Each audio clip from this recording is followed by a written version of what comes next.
Hello बच्चों, so let us read the question. Construct an angle of 90 degree at the initial point of a given ray and justify the construction. तो हमें क्या करना है, एक 90 degree का angle बनाना है और उसके स्टेप्स लिखने हैं, प्लस उसको जस्टिफाई भी करना है कि वो 90 डिग्री का है.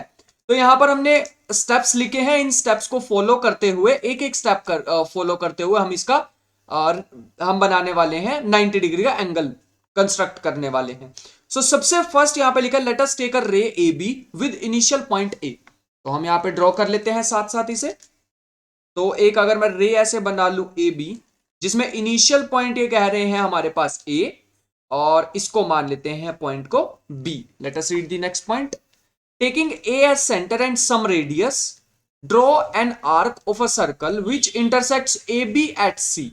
तो ये कह रहे हैं कि एक कितनी भी अपनी कंपास को ओपन करो, ए पे अपनी कंपास रख के और एक आर्क लगा दो कुछ ऐसे, जिसमें एक ए पॉइंट जो है वो सेंटर का काम करेगा, और जिस पॉइंट पे ये ए बी को कट करेगा ये आर्क, इस पॉइंट को हम कहेंगे सी पॉइंट. ठीक है, तो ऐसा हमने लिखा हुआ. थर्ड स्टेप की तरफ चलते हैं. विद सी एज सेंटर, अब जो सी पॉइंट आता है उसको सेंटर मानना है, and the same radius, compass को छोटा बड़ा नहीं करना है, कंपास को छोटा बड़ा नहीं करके the same radius as before draw an arc intersecting previous arc at E. तो अगर हम यहां पे ई पे रख के जितनी पहले ओपन थी उतनी ही रख के यहां पे एक आर्क लगा दें, तो ये जो पॉइंट हमें मिलेगा, this point, let me draw it clearly. हाँ, तो जहां पे ये आर्क बनने वाली है, ये पॉइंट जो हमारे पास आएगा, let us say this point is E point. ठीक है, नेक्स्ट स्टेप पे चलते हैं. Next step says with E as centre, अब ई को सेंटर लेना and same radius as before draw an arc which intersects the arc drawn in step 2 at F. तो अभी अभी जो हमने आर्क बनाई थी उसको अब सेंटर मान के और सेम रेडियस, कंपास को नहीं छेड़ रहे हैं, एक और आर्क लगानी है, late us say this point is F. ठीक है, अब नेक्स्ट स्टेप पढ़ते हैं. नेक्स्ट है हमारे पास with E as centre and some radius draw an arc. तो हमें क्या इस बार करना है कि दोबारा से कंपास ओपन करनी है, जितनी अभी ओपन है उसको भी रख सकते हैं.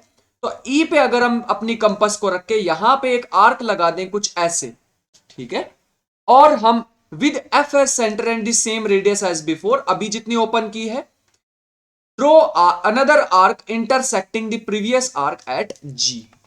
तो यहां पे जितनी ईज पे रख के यहां पे ड्रॉ की हमने आर्क, उतनी ही एफ पे रख के यहां पे ड्रॉ करेंगे, then we will get an this line, this line.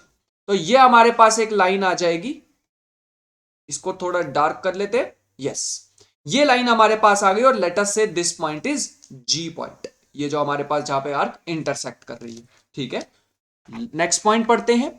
With F as center and the same radius, draw the another arc intersecting the previous arc at G, जो अभी हमने किया है. और लास्ट स्टेप हमें कह रहे हैं draw the ray AG. तो हमें A और G हमने पहले से ही मिला दी है, तो हमें यहां पर ये कह रहे हैं then BAG is the required angle. तो ये जो हमारे पास अब एंगल आया है, ये BAG, this is the required angle of 90 degree. But अभी हमें इसकी जस्टिफिकेशन भी करनी है. तो जस्टिफिकेशन के लिए हम यहां पे क्या करने वाले हैं, join A E C E E F F G and G E, सबको ज्वाइन कर लेते हैं. सो इसको ज्वाइन करेंगे तो ये हमारे पास आ जाएगा एफ जी. यहां से ज्वाइन करेंगे तो हमारे पास बनेगा ई जी.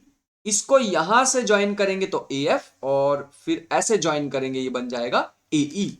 फिर हमें एफ ई भी ज्वाइन करना है तो कुछ ऐसे बन जाएगा, और ये हमने कर दिया सी ई ज्वाइन.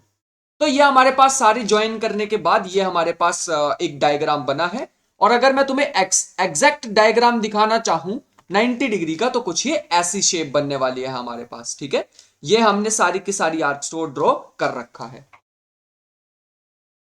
नेक्स्ट अब चलते हैं, यहां पे ए सी सी ई ए ई, ए सी सी ई और ये ए ई, ये जो तीन हमें जिस पे मैं ये डबल लाइन बना रहा हूं, ये तीनों सेम होने वाली है बाय कंस्ट्रक्शन.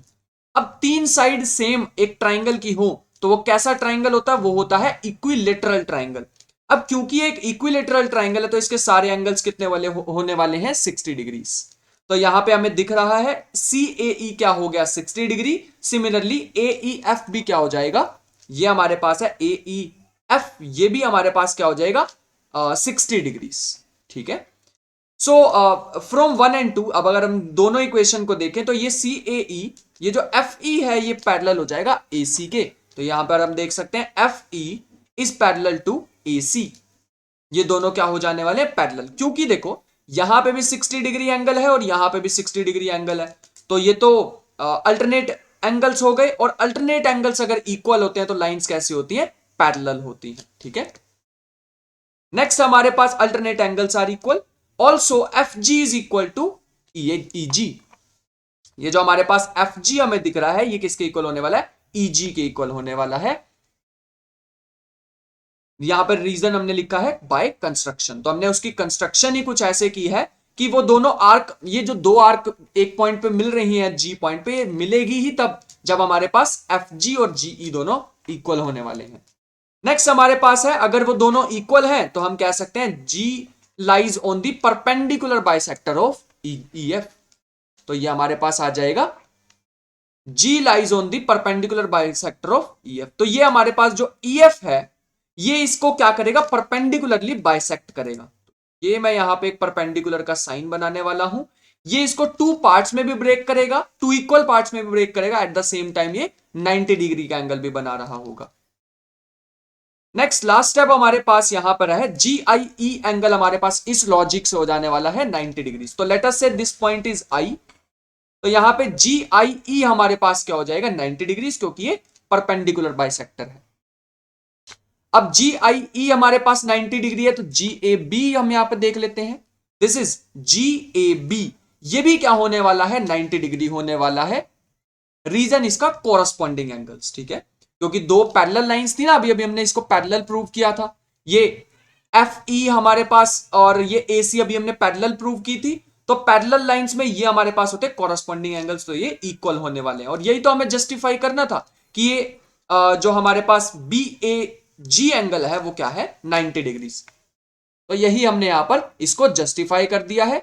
और यहां से हम कह सकते हैं GF is equal to GE, यहां से हम देख सकते हैं GF is equal to GE, इसका रीजन है एरिया ऑफ इक्वल रेडियाई। ठीक है, क्योंकि हमारे पास अब यहां पे दोनों ये FE और GE इक्वल है, ठीक है, और ये हमारे पास BAG एंगल आ चुका है 90 डिग्री, तो हम कह सकते हैं this BAG represents 90 degree and this one right here, this is the exact diagram, exact construction of 90 degree angle. I hope you understood the question well. Thank you and the best of luck.